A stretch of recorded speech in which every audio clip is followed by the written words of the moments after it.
Awesome. Can you guys hear me?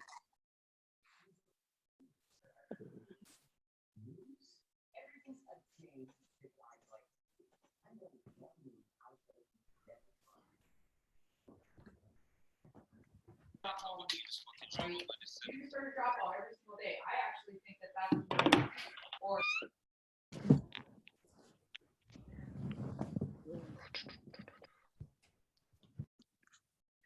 Can y'all hear me? I heard you loud and clear, sir. All right, cool. Where should I sit? I should have thought about that earlier, man. I have a couple of spots I could sit, but I guess I can just chill here. I got a whole bunch of stuff. Nice hat. Thank you. Representing. Have we heard anything yet, Coach? What's up? I can't hear anything. So, I know some people. People I used to work out with. Let's get it. how we doing? Where you at, Nick? Good. Doing good, man? Yeah, man. Awesome. How you doing, Coach? I'm doing great. I'm enjoying this weather finally. How's your hair looking? Fantastic. Isn't that right? Just ask Emma. She'll be, Man, Connor, you need a she'll be the haircut, first one to boy. comment. I made this. Nah, I'm letting it go. Don't do that. Dang, Go, baby. man. Don't do that. All right, I need to post the meeting codes. I think. People keep texting me and asking me what the codes are because the link makes you just sign up for it.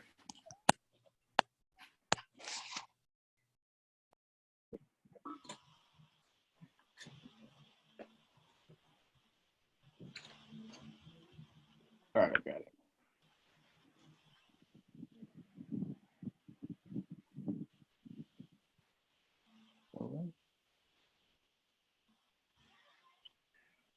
Awesome. Let's get everybody on mute except for myself and Nick.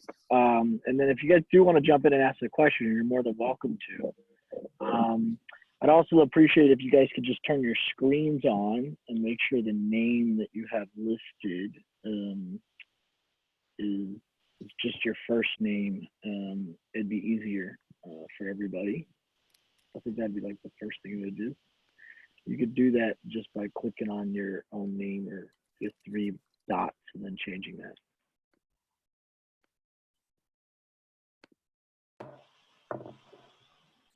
There we go. There we go. You know what? It's not that ugly of a crew. And then Ahmad showed up. Dang, Ahmad just messed that up. See, we were doing good, and then you popped the screen on. I didn't see you at first.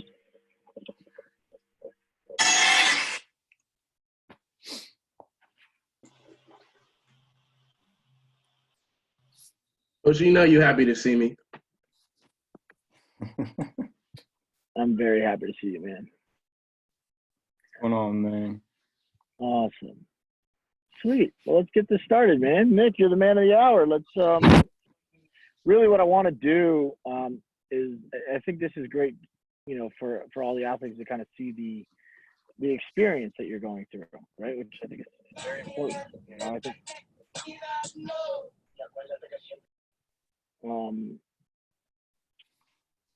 and I also want to make sure that, you know, that people don't know your story. Like they know you, they know some of the people know you, they know, you know, kind of how cool you are. They know how many times I've megged you in the gym. And those are cool stories. I think I've gotten your brother more than I've gotten you.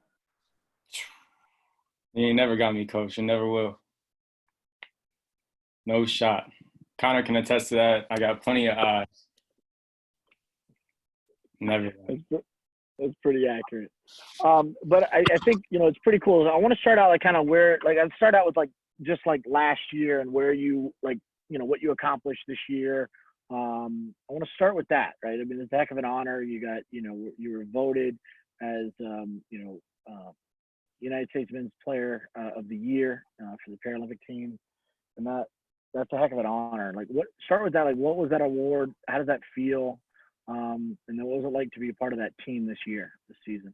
I mean, I can't remember how I felt because there's no really words to describe it. I mean, I remember when my coach called me a couple weeks before they announced it, told me that I was nominated, and I was nominated the year before in 2018, and so that was kind of just initial shock after joining the team in 2017. I was initially just shocked that I had been nominated for something like that, and then to be able to be nominated again, and then getting that initial call and saying that I'd won it, but to not say anything, to keep it under wraps.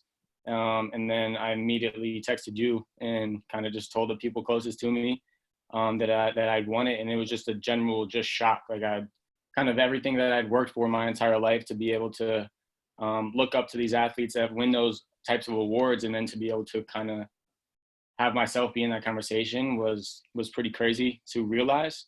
And kind of just like a sense of relief off my shoulders, kind of like, hey, like, you belong in this conversation, you belong here. But never really being satisfied and knowing that, like, okay, I did that, but now what's next? Let's do it. Let's try to do it again next year, and or try to attack the next thing. But it was just the craziest feeling to be a part of that team and what we did last year, being at the World Cup and finishing at the in 6th place, I think, which is the best program in program history, and then going to Peru in the Pan American Games, winning bronze and winning our first Pan American medal. Being a part of such a historic team for the program is unlike anything else, and just being able to experience it with such a great group of guys was something I'll never forget. That's awesome, man. Yeah, you also had a lot of success. I think you had 5 goals at one game or something like that. It was crazy. You went off.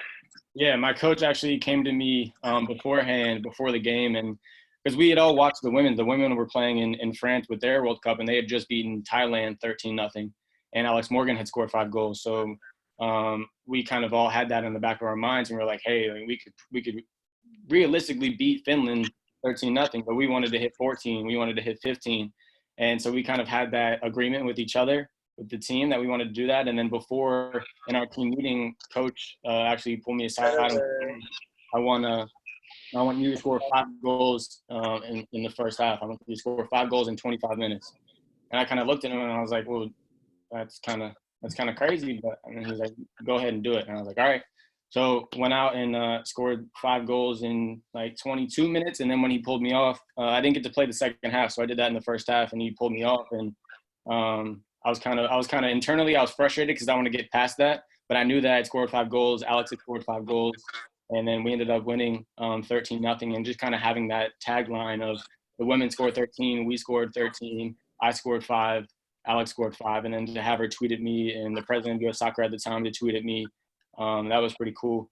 And then to go on and did what I did in the Pan American Games was crazy too. But I mean, all that is just stories for everyone else.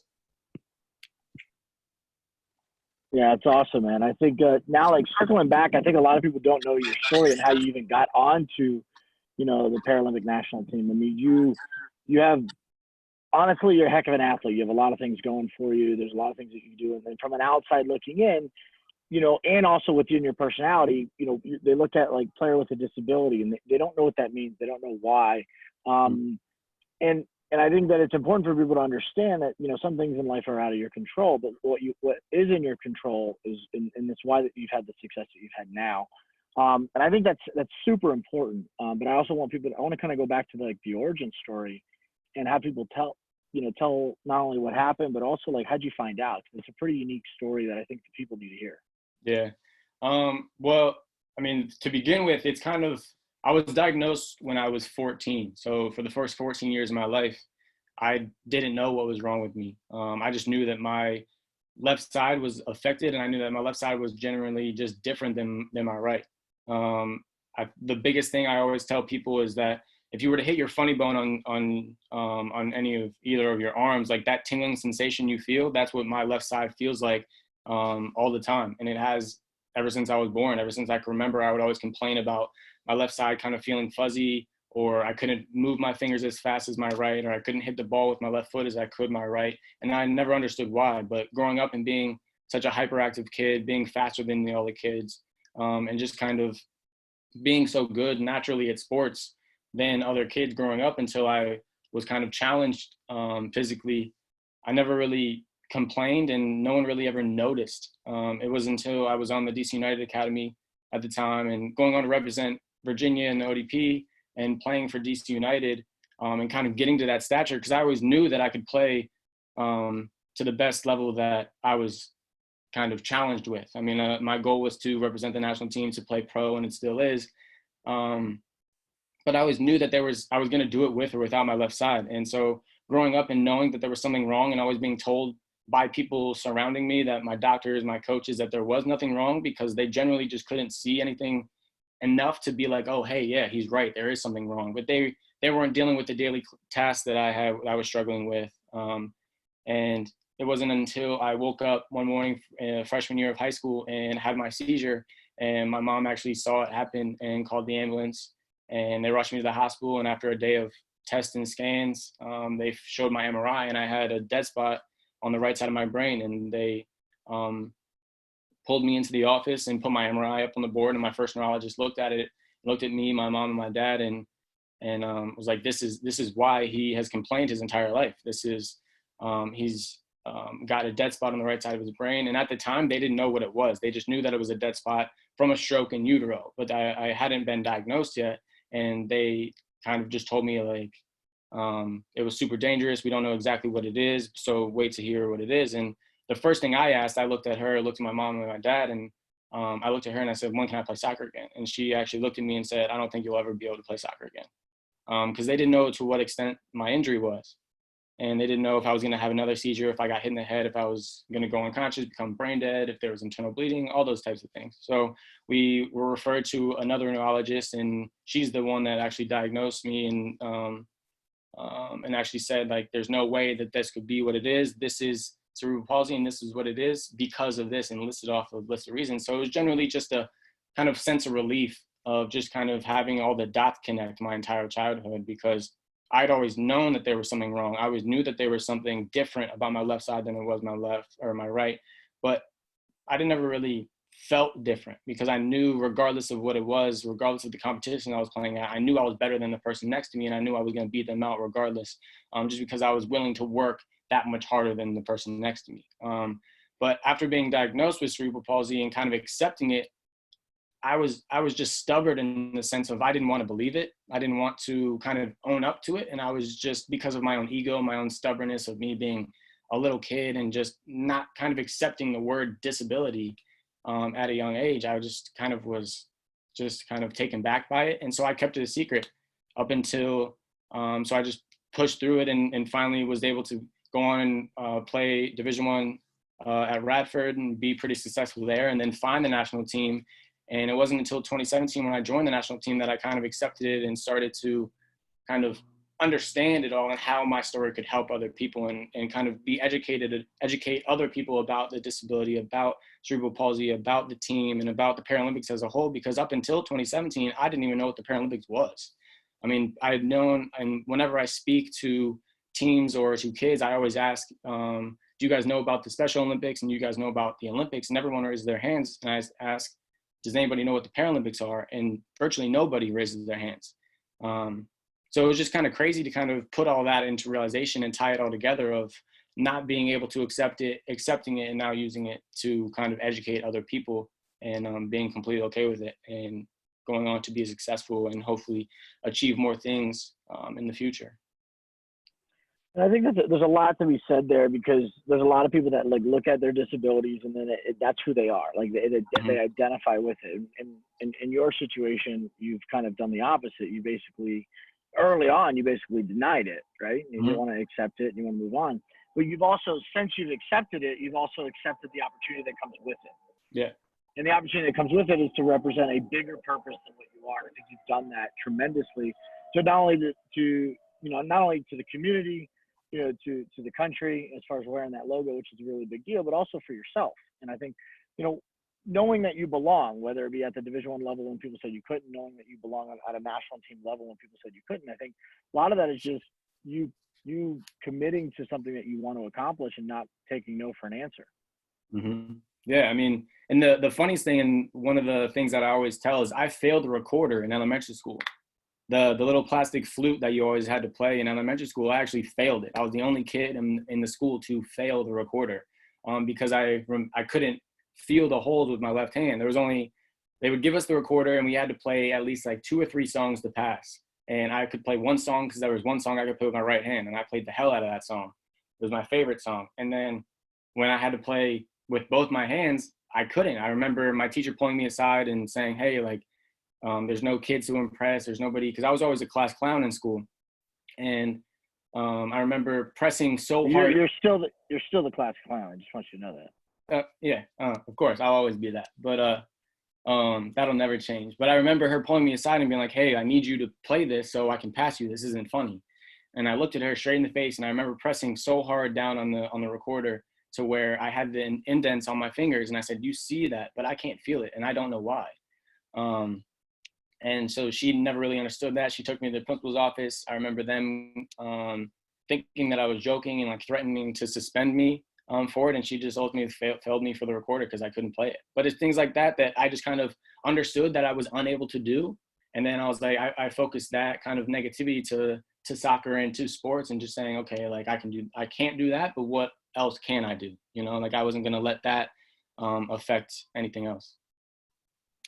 And, you know, fast forward to now, you know, you came to me with this kind of pursuit to say, hey, I think I have a shot. You know, I want to leave like nothing on the table for like a regret. And you've accomplished so many great things already, and yet such a young athletic career.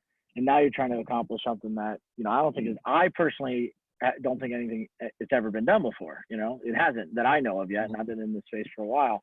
And that is to compete in the U.S. Olympics on the track and field side, representing Team USA.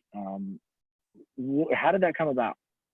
So I was actually I was sitting down with my coach of the soccer team of the national team, and I kind of looked at him and I was like, hey, like no disrespect, I continue want to be on the U.S. soccer team. I want to play for you for as long as I can, for as long as you guys want me, I'll be here. And I'll give you guys 110%, but what else can I do?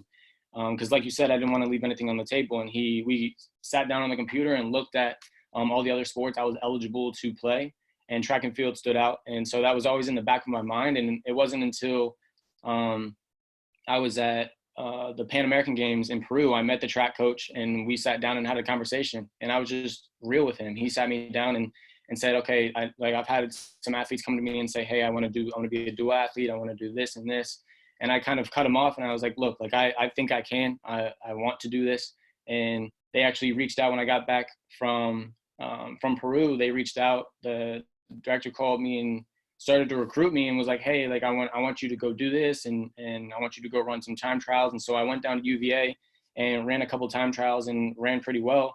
And they got on the phone before I was even halfway home and were like, hey, we don't have somebody in your classification in the men's track and field. And if you really want to do this, you need to commit to this. And you have a realistic opportunity to qualify for Tokyo and go and represent Team USA next summer. And so, I mean, that was at that point, after that phone call, it was a wrap. That it was already in my head. I could already envision myself on the podium, and that's kind of just how I tick. And so I knew as soon as that call was done, on the drive back home, I called Thomas, my brother, and was like, hey, like if you want to do this and you want to help me do this, let's sit down, let's figure out how we can do this. And then that's when I got in contact with you, and we're starting to make it happen. Yeah, I think I want to bring Thomas into this conversation because it's a pivotal role that he plays as both your brother and as a coach to guide you. I mean, he's your brother, so he's always going to love you, but he normally family are the hardest on you. Yeah. Right. And it's like the one thing that I found to be interesting is, playing that role both as a coach and as a family member. It's hard to kind of balance that, right? I mean, and when you or Thomas commit to anything in regards to sports, you guys are all in, right? Including being all out of something sometimes, right? I mean, there's this idea of like an athlete in balance is, and if you find me an athlete in balance with their life, I can tell you an athlete that left a lot on the table. Yep. An athlete that's out of balance, but within the right priorities, will have a lot of success. And you've kind of chosen that path to put a lot of things socially and opportunity wise on the back burner to pursue this Olympic dream, being on the podium, on the track and field side. The decision to do that, like what's like, how has that been with Thomas and talking to him and discussing that and regarding like the level of focus that you need to have in order to do this? Because in the beginning, I didn't know if you understood it or not. It seems like it evolved. It wasn't like you knew it right away. You knew it because, the personality for a soccer athlete is different in track, or at least an Olympian. Yeah. How did that process evolve for you? I mean, just coming into realization, because in my head, it was just an idea. I mean, I remember sitting in Thomas's here wearing that stupid hat, but I mean, he's my best friend. He's the one person that I would call if I was in any situation to ever need somebody. And he's always been that one person to kind of be able to kind of push me in the extra step that no one else can. I remember growing up and I would come home from practice crying because I wouldn't be able to use my left foot, and my coach would give me restrictions, and I would go to him and he'd be like, all right, let's go work. And so we would go outside and he'd set up cones and make me do drills just in and out of the cones with just my left foot, and until the street lights went on and we'd have to go inside. And I was just ticked off because I couldn't do it. And it was just a muscle memory thing because I didn't have the nerve function to do it. But it wasn't until I got that phone call, I talked to you, and I talked to Thomas, and I was like, hey, like, I think I want to do this and I really can. And we just sat down and had an honest conversation of like, look, like if you want to do this, and he had always been a coach to me. And whenever I kind of introduce him to people in interviews or to anyone that is interviewing me or talking to me about it, he's my brother, but he's so much more than that. He's my coach, my trainer, and everything else. But he kind of had an honest conversation with me saying, hey, look, like I'm going to get on you. This is going to be a different relationship that we've ever had. And that's what it has been, because we've kind of had to take it to that next level of like, okay, you grew up and you were pretty successful growing up, playing at the highest level, doing that. You went to college, won a couple of championships, did that. And he was always the guy that I called in college. And he, when I wanted to quit in college because I was frustrated with how things were going, I was always injured and how things were going. And he was the person that I called to convince me not to and to keep going. And he's the person that encouraged me to email the national team coach to begin with. And so he's kind of always been that person to kind of push me that extra step and to kind of put me into that next level. And it's going to be the same way in going to Tokyo. I mean, it started out with an idea of just in me envisioning myself on the podium. And then as soon as I started running and training with you and I started to actually believe it and started to actually kind of talk to him and be like, hey, like this is going to happen. Like I started to see the improvements week after week and send him videos, watching videos with you, and just kind of realizing that this was all just a real possibility, and it was going to become reality. It was just a matter of time. And I think the moment was when he actually believed it too. When I went and sent him a video over watching him or watching me run, and he kind of just was like, all right, yeah, like we can do this. Like it's going to be hard and it's virtually impossible, but we're going to make it happen. So, I mean, it's been wild, but we're going to make it happen. And I have no doubt of that. And I think the work that you've put in has shown that, which is great. Now, like, walk me through like your current like regime right now. Like, I mean, obviously, I think everybody's in a tough place mentally a little bit, and I think you were at one point, right? Just even a week ago, not in the best place because of what's going on. Walk me through like now. What was your routine before this happened, and then how is it different now? So before this happened, I mean, I was waking up and getting to the gym around 9-10 o'clock. A little later some days, and would get in and be there from 9, 10, 11 till 5-6 p.m. I'd be training all day and going through some flex sessions, strength sessions, speed sessions, doing everything I needed to do 6 days a week. And then now it's turned into sleeping in a little later and waking up and still getting that work in with what I got. I mean, I have 2 dumbbells right here. I have a mat and a flex band, a stretching band, and that's all I got. So some of the tracks that are shut down near me, the fields I've gotten kicked off of because they don't want people working out on them. And so under these new situations, I've kind of taken a step back and used it as just kind of like a mental reset. I mean, the last couple of years, my body's been under such a physical demanding and mental demanding amount of pressure that I was never really used to before joining the national team. And I've kind of lost my way in a sense of being able to handle it all and being able to kind of just keep my sanity in a way. And I've kind of used this more so as a mental reset than anything else, of being able to kind of realize what I want to do, realize how much commitment it is going to take. And we've had these conversations, and I've talked to Ron and Connor and people about it, and just kind of the level you have to take it to get to where you want to be with every single session. And while I was in the gym, and a couple of months ago when we were working out every day, 8 hours a day, 6 days a week, it was easy to kind of be like that. It was kind of easy to take it that serious. But now being at home and having to do the flex sessions by myself, and having Ron subconsciously in my ear telling me to do things wrong, or that I remember like just kind of catching myself slipping and kind of reacting to it, or when I'm doing the core work and having Connor in my ear and his counts and things like that. So it's just kind of, it's been hard, but it's also testing you as an athlete and me as a person of how serious I'm going to take it and what level I want to take it to be able to get to where I want to go, which has been tough, but it's what really shows. Yeah, and I have no doubts about it. We will get through this. There will be another side, right? Yeah, and absolutely. the cool part is, like, if anything, not just yourself, but if anything, like, the public is craving sports again. They're looking for that, because sports bring culture together. That's what it is. I mean, there's no religion when you're on the line, right? Like that's basically the common factor, is the ability to go out and compete. Because the rules are set, and I think that's amazing. There's no politics when you're on the line. You go out there and you do the best you can. Now, there's a lot of politics in sports beyond that, right? But inside the lines, when that ring goes and the whistle blows and the gun goes off, like, there's none of that there. So you have an opportunity to kind of control what's in your controllables.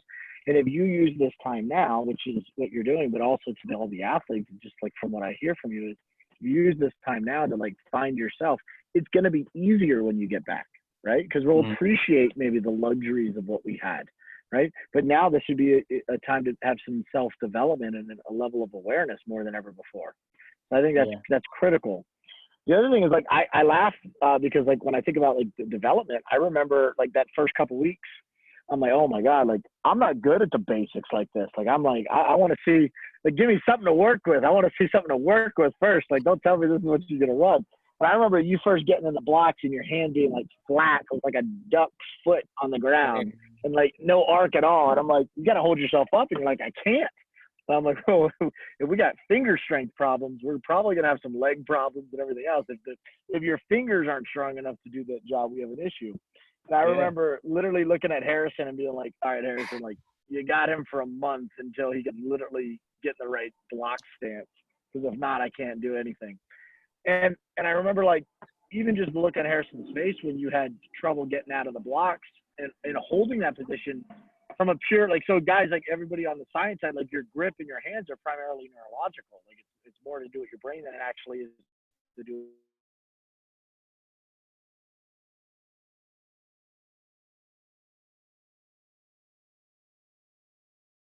Right, guys, the processing. That right there is one of the reasons why his reaction time is slower. That's some of the reasons why his strength isn't there to be able to hold him up. And, like, I think it's interesting because that might be one of the hardest parts of your race, is the area that's the most important thing in the track, is holding the position, static start, and then reacting to the stimulus, which is that gun going off. And that is by far the thing that medically by far medically is the one thing that says it's almost impossible for you to be able to do, right? Like that, like, the way your body is set up, you're not supposed to be able to do that. Mhm. And I find that to be, very unique that you have that ability and drive to push through it. And once you do, you'll have a lot of success. So like, what was that like that first couple of weeks when you couldn't even get in the blocks I mean, all right. So just me being as stubborn as I am, I'm not used to being bad at things, like I'm not, especially with sports. It just genuinely pissed me off being in the blocks and getting down in that position and coming out and just reacting off the gun and being so slow, and then watching the video and watching Harrison literally almost throw up because it was so ugly. And he showed me a video of someone of his start, and he got down and he did it. Granted, he is run track, okay? So everyone, he has that on me. But watching him do it and then him showing me my video of me doing it, it literally just sparked a level of like, it was the most humbling thing. I mean, honestly, like that's the one word I can use, is just being humbled. Because coming from the year that I had and coming off of the little success that I've had with the national team in recent years, and being a soccer athlete, going and trying to do something that I've virtually have never done before, and trying to compete in a sport that I know nothing about, I was just humble. Because I honestly, to begin with, I was like, all right, cool, like I'll learn this, I'll do it, and it'll be all right. And then talking to you and watching it, and just going back and watching the first videos the first couple of weeks, I just was so upset and so frustrated. And there was a moment where Harrison kind of just looked at me and was like, hey, like, stop. Like, you need to stop. Like, you don't know anything about this. You need to stop getting frustrated, and you need to just understand that it's going to take time. It's going to take incremental time for you to get better. You're not going to see, there's not going to be a day that you kind of like just get it. It's not going to be that. It's not going to be an immediate thing. And it was really hard to accept that. It was really hard for me, being so stubborn as I am, just to kind of accept that I wasn't good at it, and I needed to take it more seriously than anything that I ever had. And to be in the position now to where I can't just go out and get on the blocks now on a track, and work on the things technically and mentally of my reaction time, my neck, the little technical and tactical things that I've worked with Connor, worked with you and Harrison about. I take those things that I used to take advantage, like you said, like the luxuries that we had. I mean, I had you, I had Harrison, I had my coaches, I had Connor doing my neck exercise with me, and now I wake up and stretch and do things on my own, and literally laying in bed or laying outside on my porch doing those neck exercises by myself. And I mean, it's those first few weeks were hard, but it's come to a realization of knowing that it's not going to take, or it is going to take a long time for those things to develop, and for me to realize that I can actually do it. But I mean, it was definitely the most humbling experience I've ever had in those first few weeks. And it's also unique too, like at your level of a professional athlete, to be bad at something, right? Mm-hmm. It's very frustrating. But what's also really cool is to understand that like anybody can become good at this stuff. Yeah. That's the like, it doesn't mean that you're going to be at that level. It doesn't mean that you're going to acquire that so quickly. But if you put the work in, I mean, you're putting 8 to 10 hour days in. It's a full-time job. Yeah. And we still got a lot more work to go. But you have people that have been doing this, like literally doing what you're trying to do since they were kids. Since you were playing soccer, they were running track. And, Mm-hmm. and that's what you're up against, and that's what you're competing against. And if you want to be able to compete at that level, you got to put 2-3 times more work in with an intentional focus. Amy had a question. If you could take yourself off of mute and just go ahead and ask it. Hey, so I just wanted to ask you if you have any pre-competition routine to get yourself mentally or physically hyped up. For soccer or track? Honestly, in any capacity.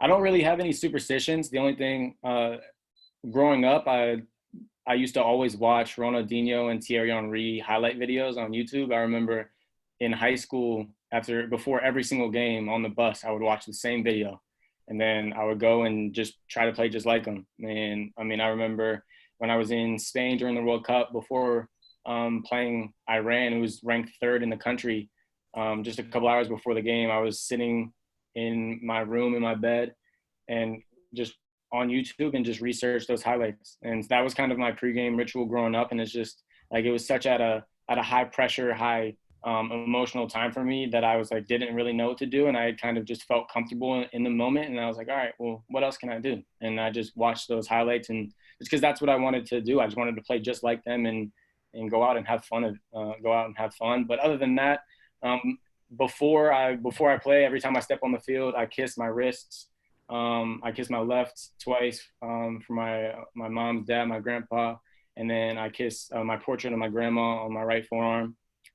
She passed away a couple years ago, and I point to the sky for both of them. And then before the whistle blows, and then every time after I score. But another thing is, whenever my dad used to watch me growing up, he would always, before a game, he would always whistle, and I could always hear it no matter where it was. And he would always whistle and tell me to put my arm up to let him know that I heard it. And that's what I used to always do. And but he hasn't been able to watch me internationally, obviously, but that's something that I try to continue to do. No, I love that answer, especially the Ronaldinho videos, because I used to do that when I would play. So it's very inspiring and awesome. Thank you.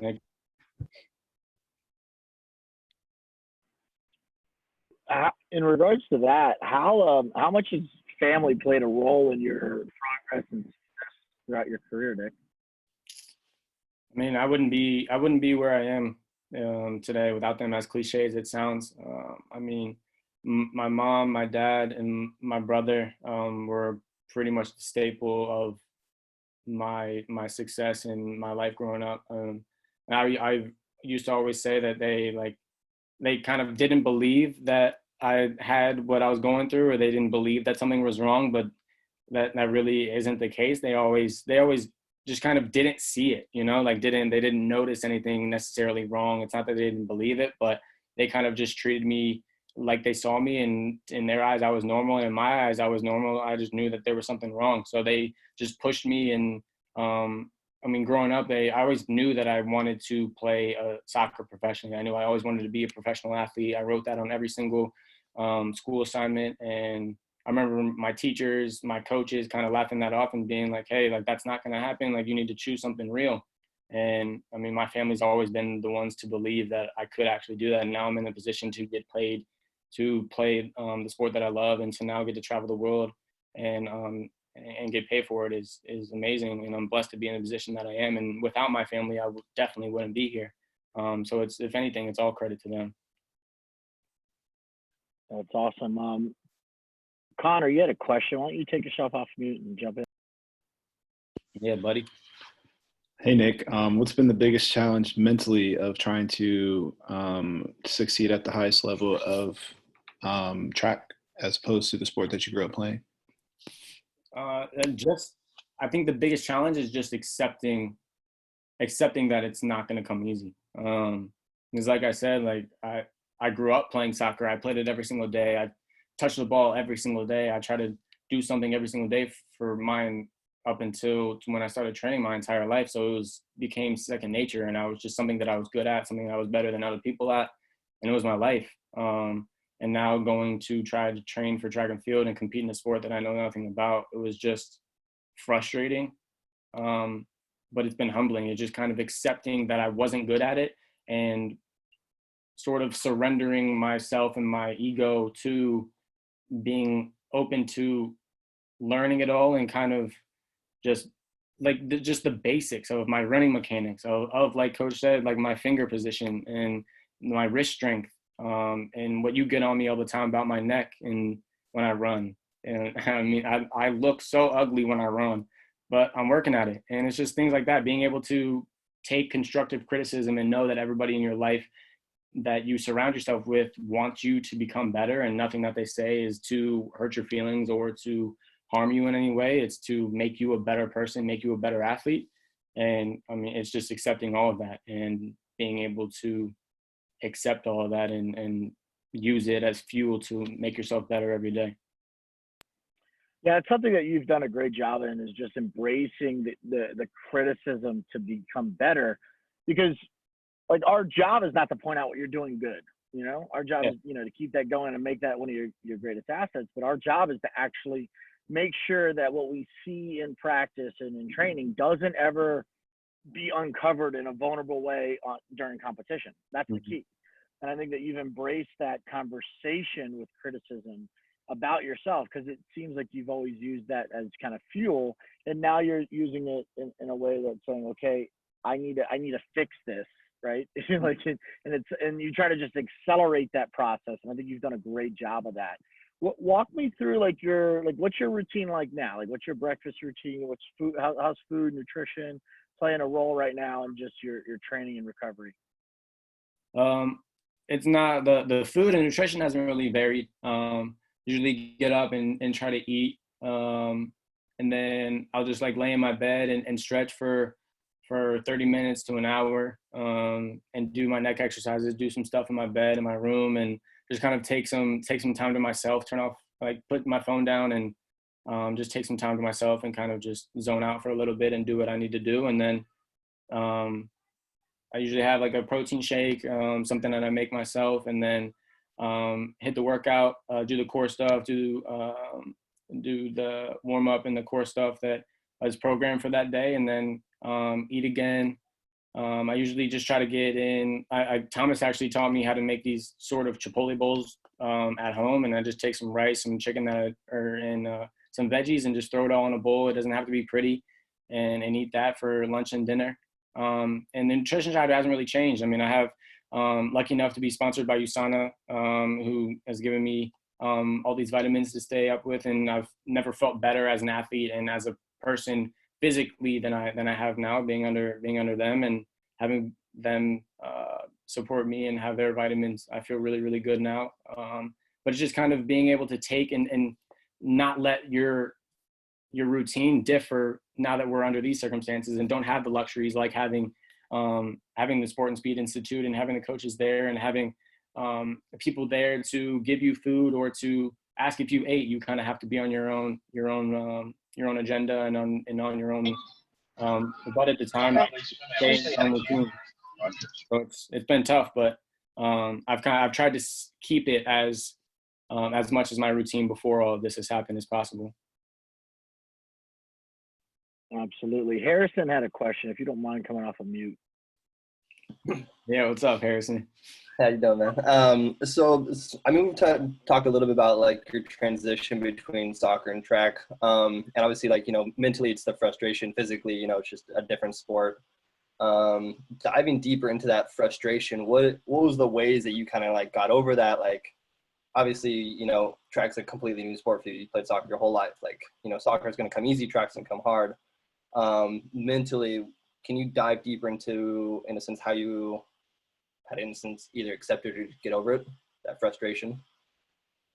That's similar to what I said to Connor. I mean, it was just kind of accepting and being humbled by the fact that I wasn't good at it.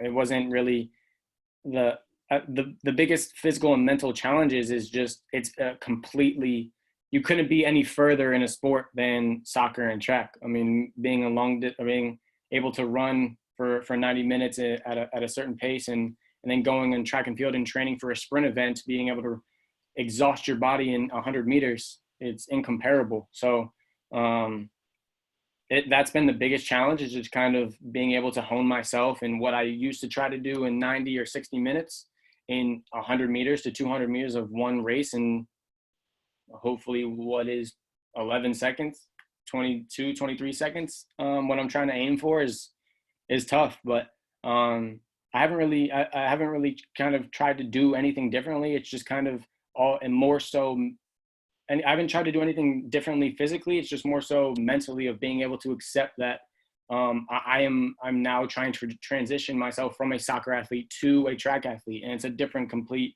mindset. I mean, it's just I went from being able to consider myself as one of the best soccer players in the CP world to now being literally one of the worst track athletes there are in the world, regardless of what category you put me in. But now it's just changing the mindset of like, okay, I know where I'm at, and now I'm going to push myself and do what I have to do to consider myself as one of the best. And It's hard, but it's gonna take some time to get there. But I mean, it's just accepting. It's just being humbled every day to know that you're terrible at this and it's going to take time. But if I work as hard as I did, kind of trying to compensate for my disability as I did my entire life, and I kind of take this as serious as I can within the next year or so, then anything is possible, and we're gonna make it happen.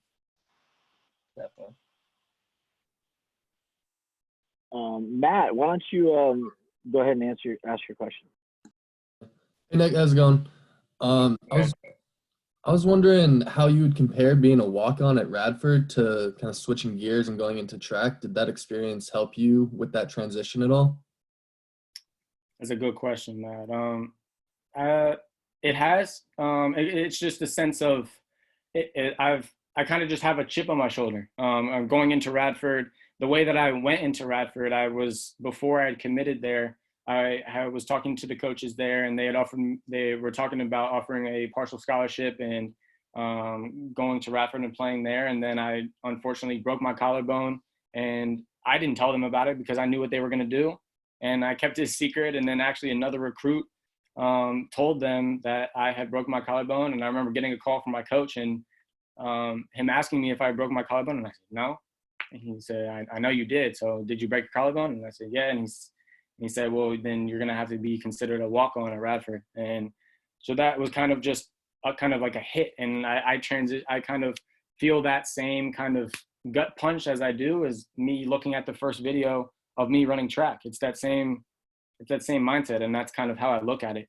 Because then going into Radford and kind of having a different level of respect with all my teammates and my coaches there, of them not really knowing what I was about and if I was able to or be successful there, and then going on to be able to start and score at the Division I level and be successful there and winning 2 championships, and now transitions to track and field of I have this different level of respect with none of the athletes know me. No one in the world knows me in the track and field world. And now I'm kind of in that same position of I have to make a name for myself and gain that respect of those athletes and of the entire community that I know nothing about. So it's the same mentality. It's kind of a similar situation, and that's a good way that I try to look at it.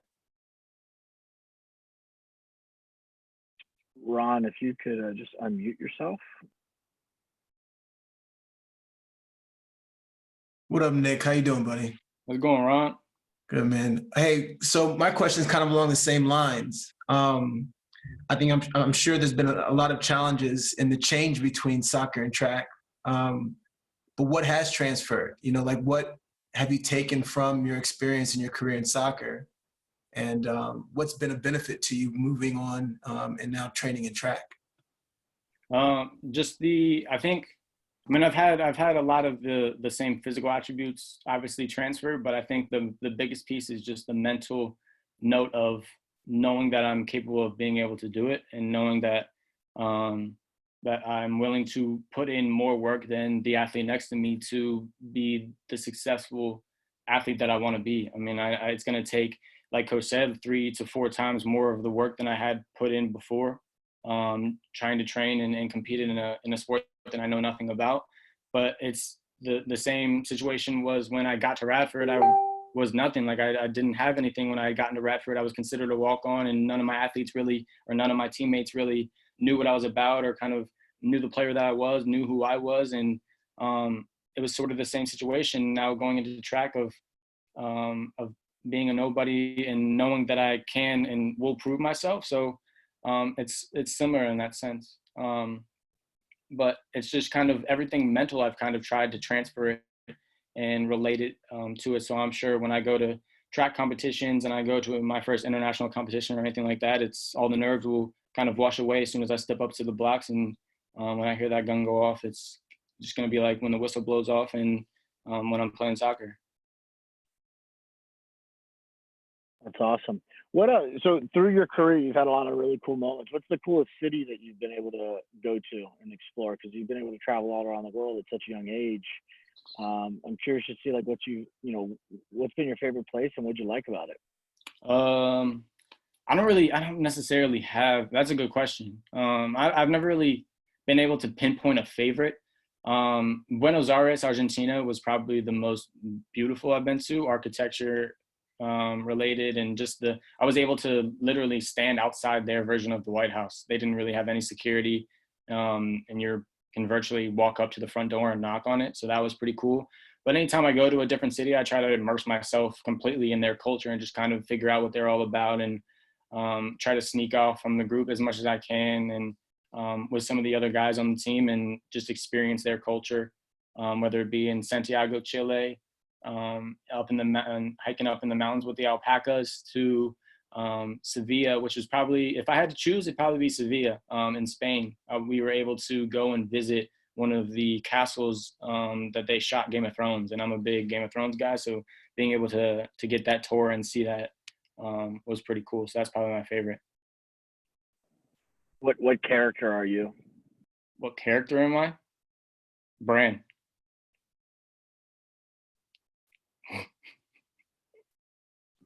All right, who's Connor?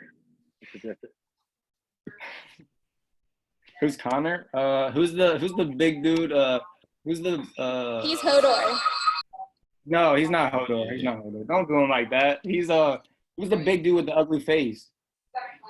Yeah, that dude like that. Mountain. Okay. The mountain. Who's the big dude with the he got the messed up face? Oh, you're talking about the Hound. Yes, sir. Yeah, the Hound. You're the Hound. I'll take that. You're the Hound.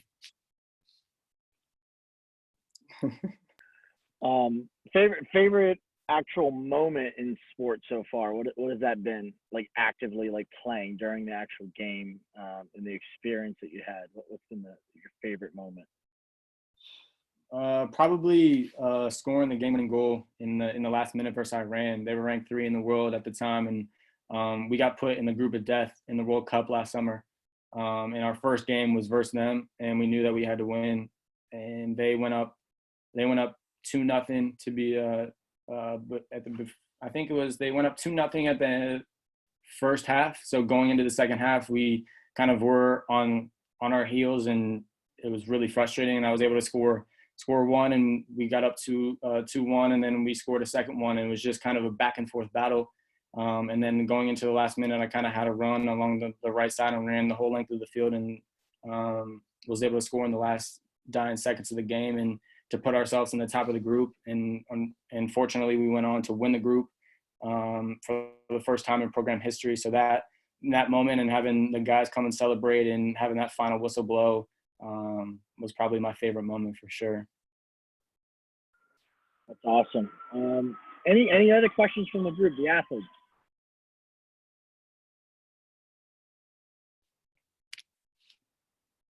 Hey, I got a question. I got something for Nick, Coach. What up, Pop? Hey, Fire away. Hey, why don't you just share with everyone the decision process to travel to all the elementary schools and give back to the kids and share your story and try to help them realize that it's okay to be okay and always believe. Why don't you share that thought? Yeah, so one of the biggest things that I try to point on when I go and publicly speak is it's okay to not be okay.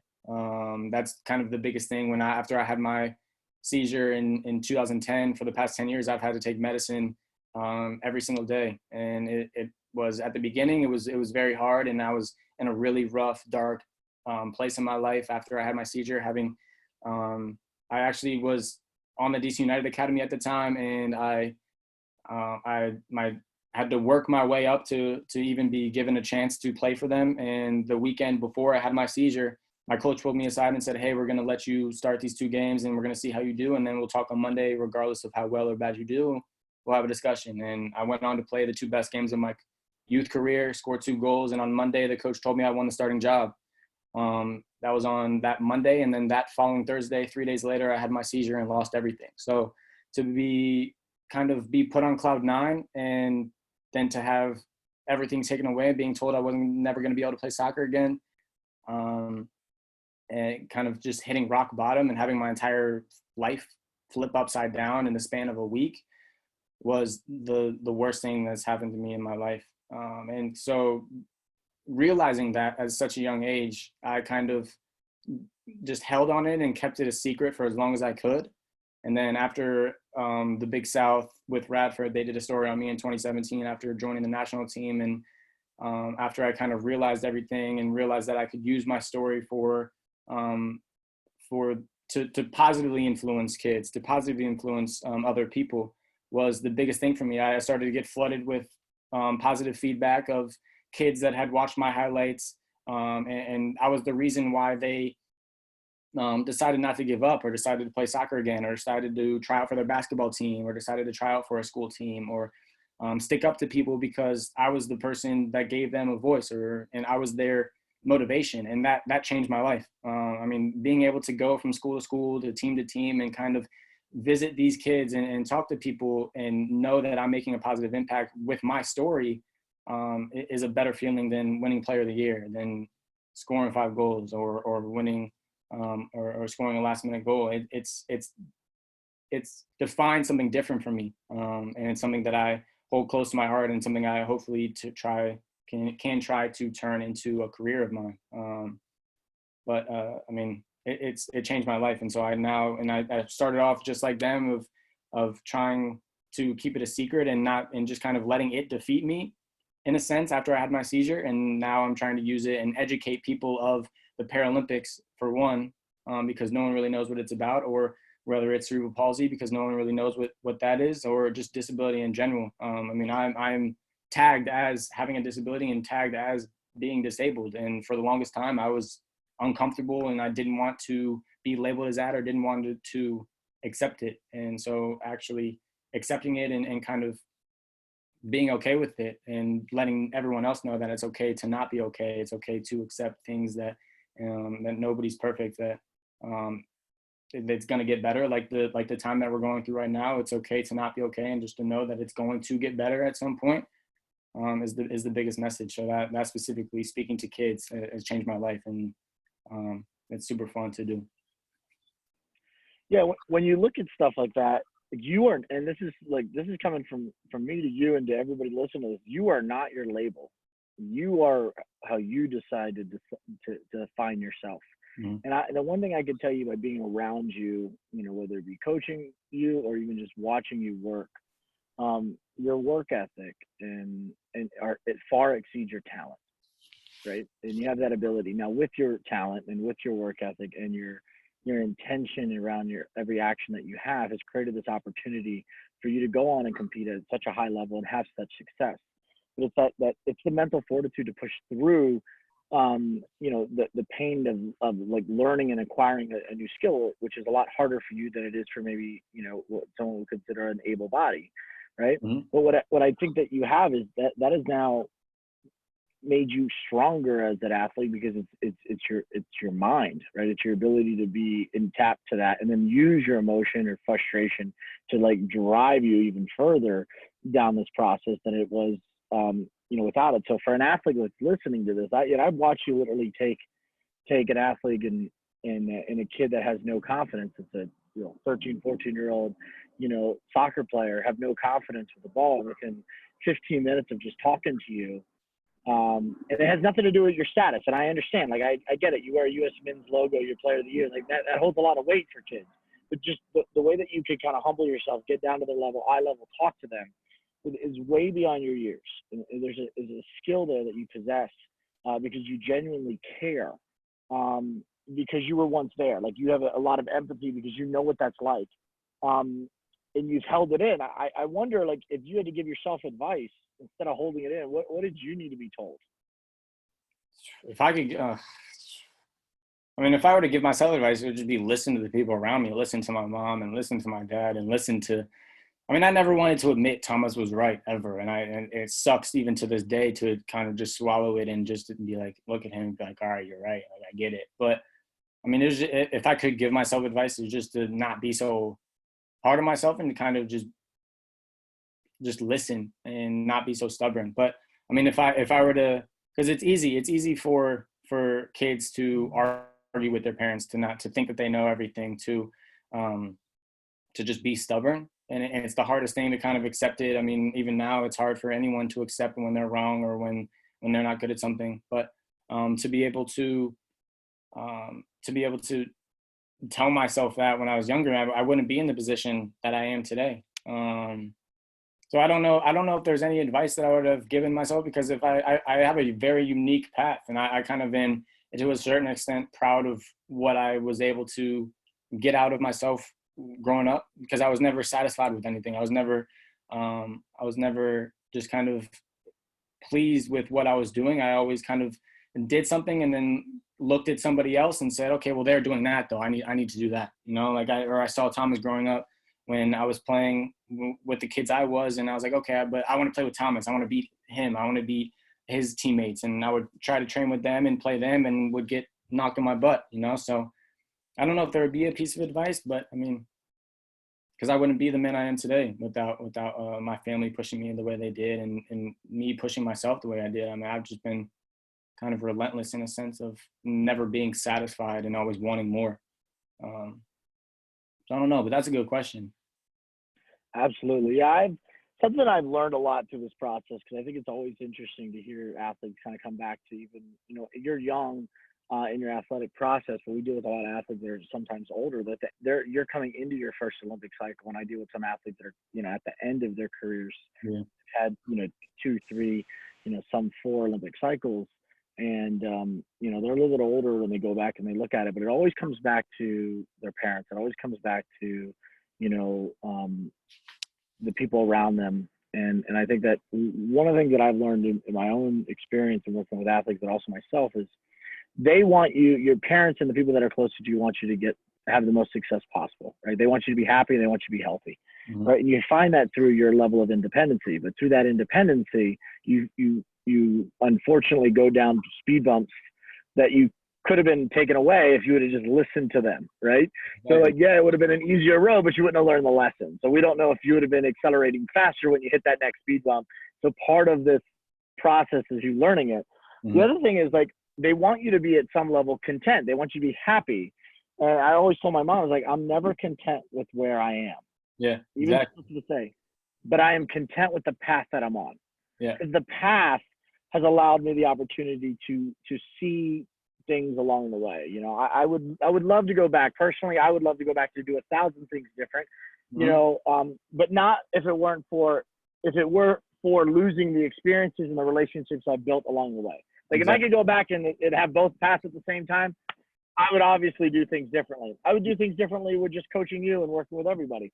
But I think that, you know, screwing up as a coach and making those mistakes allow us to get better, right? And then you kind of stumbling out of the blocks when we first met you is what's going to allow you to get better, because it hones in on like that video and having that level of being okay with, you know, when we look at this video, it is not going to be good. And now looking at, like, I laugh because I'm like, videotape it, because you won't believe it. You don't realize how bad you are unless you see it. And you have to be very, very humbled when you actually get that, you know, when you see that video, because you can't lie, you know, when you see that video. And then 3-4 weeks later, you're still not happy with the progress. But then you look at the video from before and after, you see this progress and this growth. Because at the end of the day, that's what people are chasing. People that want greatness, they're chasing progress. So you have to make that decision. Like, what are you chasing, right? And I think you guys got to do it for yourself. And I think it's a lesson that Nick has been able to find, you know, and hopefully share with everybody else. So that's kind of my thing I want to leave everybody with. Nick, any last words for everybody on this call? No, I appreciate you guys tuning in. I appreciate all the questions. If you have any questions, please either ask them now, or I try to answer every single message I get on any type of my social media. But I mean, I'm open to help. I want to help. I feed off of that. I feed off of other people gaining information about either me or the Paralympics, my story, or just anything in general. Just hit me up and we can just talk about anything. But I appreciate you guys tuning in. I appreciate the questions, and I hope you guys learned a little bit today. That's awesome. You know, for all of you guys, I mean, I would appreciate it, and I think it's always good for Nick. And it's great to see the support within our community. But feel free, like, shout it out, like, promote it. I think there's a lot of value in, like, seeing that. You guys all know Nick, so you know how, like, personable he is. You know, like, he's just Nick to some of you guys, and then to others that don't know him, you know, there's the there's the unknown. There's that question mark of like you only care about how good they are. You only care about who they are because of how good they are. Mhm. And then when you start to like see how good of a person they are, that drives you to something great. And I can attest to that, both from your work ethic standpoint, but also to, you know, who you are as a man. And that's a big deal to me and a big deal to everybody in this community. So I Thank you. appreciate you, and I'm looking forward to what Tokyo is going to bring you, because it's going to be a lot more lessons, but hopefully a lot of hardware when we're on our way home. Oh yeah, we're gonna make history for sure. There's no doubt about that. Awesome. Well, guys, thank you very much. Nick, thank you. I'm proud of you, and I'm looking forward Appreciate to yelling at you again in person. I can't wait. Thank you. Appreciate you, Coach. See you guys. Thanks, Coach. Thank you, Nick. Thank you, Kev. Thanks, Nick. Thank you, Thanks, Nick. Kev. Hey, yo. Appreciate it. Good job, Nick.